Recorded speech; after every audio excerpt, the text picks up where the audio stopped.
Come back student. तो इस video lecture में हम डिस्कस करेंगे इम्यूनिटी एंड इट्स टाइप के बारे में।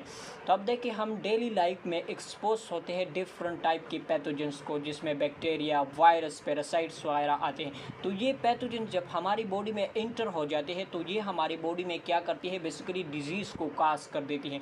तो इससे प्रोटेक्शंस के लिए हमारी बॉडी में एक डिफेंस सिस्टम्स होता है जो कि इन पैथोजेंस को डिस्ट्रॉय करके हमारी बॉडी को डिजीज़ से प्रोटेक्ट करती है, और इसी सिस्टम्स को हम बेसिकली कहते हैं इम्यून सिस्टम्स।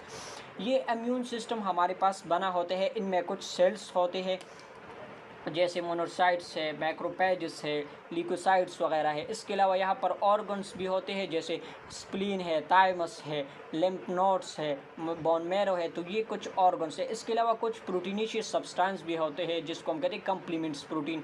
तो ये सारे के सारे बेसिकली क्या करते हैं, जब भी बॉडी में ये पैथोजन एंट्री करते हैं तो इनको के अगेंस्ट फाइट करना, ये इन्हीं सेल्स, ऑर्गन्स एंड जो प्रोटीनिशियस सब्सटेंस होते हैं इनका मेन फंक्शंस होता है। तो इसी को हम इम्यून सिस्टम्स कहते हैं, और इम्यून सिस्टम की जो स्टडी होती है इसी को हम कहते हैं इम्यूनोलॉजी। अब जो हमारा मेन टॉपिक है ये बेसिकली इम्यूनिटी है। तो इम्यूनिटी का टर्म बेसिकली आया है फ्रॉम द लैटिन वन इम्यूनस, जिसका मतलब है टू एग्जेम्प्ट। यानी अगर मैं इंग्लिश में इनको डिफाइन करता चलूँ तो इसका लिटरल मीनिंग है to provide resistance against the pathogens. यानी पैथोजेंस के अगेंस्ट जो रेजिस्टेंस होती है इसी को हम लिटरली कहते हैं इम्यूनिटी। अब डिफिनीशन की तरफ आ जाए, the ability of body to show resistance. तो ये जो इम्यूनिटी का टर्म है ये बेसिकली सिनोनिम से टू द रेजिस्टेंस। यानी सिंपली इम्यूनिटी क्या है, बेसिकली बॉडी की एबिलिटी है जो कि रेजिस्टेंस प्रोवाइड करती है अगेंस्ट दिस पैथोजेंस। और ये पैथोजन बेसिकली क्या होते हैं, ये इसमें बैक्टीरिया आते हैं, वायरस आते हैं, इसके अलावा पैरासाइट्स वगैरह आते हैं। तो ये पैथोजेंस है,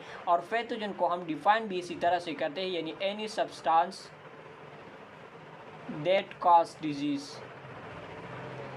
यानी डिजीज काजिंग जो एजेंट होती है इसी को हम कहते हैं pathogens. This is the definition of immunity. अब अगर इनकी टाइप की तरफ आ जाए तो इम्यूनिटी हमारे पास टू टाइप की है। एक को हम कहते हैं इननेट इम्यूनिटी, दूसरा जो टाइप है इसको हम कहते हैं एक्वायर्ड इम्यूनिटी। अब इननेट इम्यूनिटी, इननेट मीन एनबॉर्न, तो ऐसी किस्म की इम्यूनिटी जो कि प्रेजेंट होती है विद द बर्थ, तो ऐसी किस्म की इम्यूनिटी को हम कहते हैं इननेट इम्यूनिटी। इसके अलावा इसकी को हम कहते हैं नेचुरल और नॉन स्पेसिफिक इम्यूनिटी भी हम इसे कहते हैं। यानी जब इनहेरिटेंस के थ्रू ये हम पेरेंट से गेन करते हैं, और यही इम्यूनिटी बेसिकली कहलाती है इननेट इम्यूनिटी। यहाँ पर ये जो इम्यूनिटी होती है ये बेसिकली नॉन स्पेसिफिक इम्यूनिटी कहलाती है, क्योंकि ये एक्सपोज होते हैं डिफरेंट टाइप के पैथोजेंस को, ये एक्सपोज होती है, तो इस वजह से इसको हम कहते हैं इननेट इम्यूनिटी। अब जो सेकंड टाइप है इसको हम कहते हैं एक्वायर्ड इम्यूनिटी। तो ये ऐसी किस्म की इम्यूनिटी होती है जो कि लाइफ टाइम में हम इसको एडॉप्ट कर देते हैं। तो ऐसी किस्म की इम्यूनिटी को हम कहते हैं एक्वायर्ड इम्यूनिटी, और सिंपली इसको हम कहते हैं adaptive immunity. With the passage of time ये हम गेन करते हैं। और हम इसको डिफाइन करें तो immunity develop after contact with the pathogen. तो जब भी बॉडी में पैथोजेंस की एंट्री होती है तो ये पैथोजेंस के साथ इंटरेक्शंस के बाद जो इम्यूनिटी बनती है इसी को हम कहते हैं एक्वायर्ड इम्यूनिटी। यानी सिंपली अगर मैं कहूँ कि बॉडी में कोई पैथोजेंस, वायरस, बैक्टीरिया और पैरासाइट आया, तो ये बेसिकली बॉडी में जब आता है तो बॉडी में सेल्स होती है जिसको हम कहते हैं बी लिम्फोसाइट्स। तो यही बी लिम्फोसाइट्स इनकी प्रोलिफरेशंस होके यही से बनता है बेसिकली एंटीबॉडीज़। तो ये जो एंटीबॉडीज़ जो इम्यूनिटी प्रोवाइड करती है इसी को हम कहते हैं एक्वायर्ड इम्यूनिटी। और ये एंटीबॉडीज़ बेसिकली बनती है with the interactions with the pathogens, और ये पैथोजन बेसिकली स्पेसिफाई करते हैं स्पेसिफिक एंटीबॉडीज़ को। तो ये जो एक्वायर्ड इम्यूनिटी है ये basically with the passage of time हम गेन करते हैं। अब यहाँ पर जो हमारे पास एक्वायर्ड इम्यूनिटी है जिसको हम कहते हैं एडॉप्टिव इम्यूनिटी, जो कि डिवेलप होती है with the interaction of the pathogens. तो ऐसी किस्म की इम्यूनिटी ये बेसिकली एक्वायर्ड इम्यूनिटी है। अब इसी एक्वायर्ड इम्यूनिटी को हमने क्लासीफाई किया इनटू टू कैटेगरी। एक को हम कहते हैं एक्टिव इम्यूनिटी, दूसरे हमारे पास है passive immunity. So the first one, what is active immunity. तो active immunity, active been with an emotion और विद एन वर्किंग।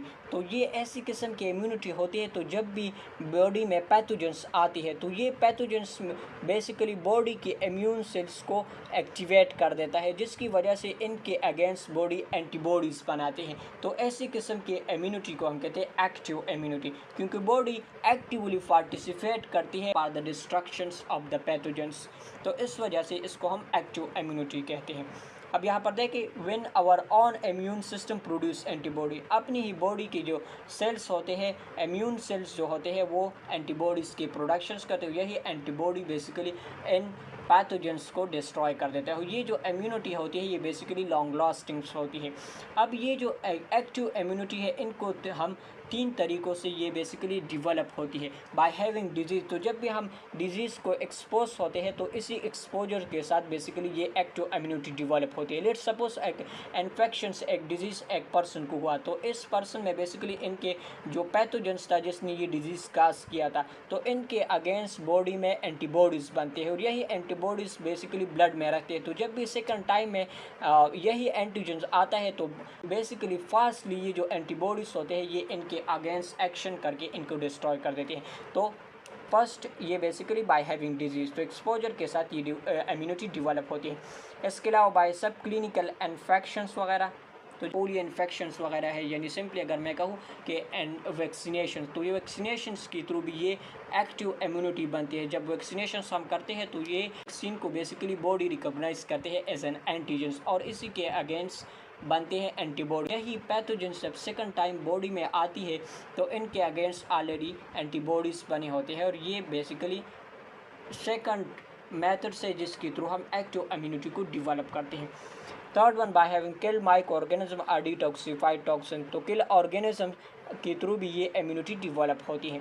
अब नेक्स्ट हमारे पास है पैसिव इम्यूनिटी, तो पैसिव इम्यूनिटी बेसिकली यहाँ पर जो इम्यून सेल्स होते हैं वो पैसिव रहते हैं। सिंपली अगर कोई पैथोजेंस बॉडी में एंटर करता है तो इस एंट्री के बाद हम डायरेक्टली कोई अनदर एंटीबॉडीज़ प्रिफेयर डाल देते हैं, इंजेक्ट कर देते हैं बॉडी में और यही एंटीबॉडी रैपिडली इन पैथोजेंस को डिस्ट्रॉय कर देता है। यानी सिंपली बॉडी बेसिकली यहाँ पर पार्टिसिपेट नहीं करती ताकि एंटीबॉडीज़ को प्रोड्यूस कर सके, तो इसी वजह से इसको हम कहते हैं पैसिव इम्यूनिटी। लेट्स सपोज अगर किसी को सांप ने काटा तो इसके लिए हम क्या करते हैं, बेसिकली एंटीविनोम डाल देते हैं। ये एक्चुअली एंटीबॉडीज़ ही होते हैं जो कि इन्हीं जो पैथोजेंस होती है इनको डायरेक्टली डिस्ट्रॉय कर देते हैं। इसके अलावा जो एंटीबॉडीज़ मदर मिल्क में जो एंटीबॉडीज़ होती है ये भी बेसिकली डायरेक्टली प्रोटेक्शंस प्रोवाइड कर देती है child को against the pathogens. So this is the passive immunity. So this is overall about the immunity and its types. Thank you so much.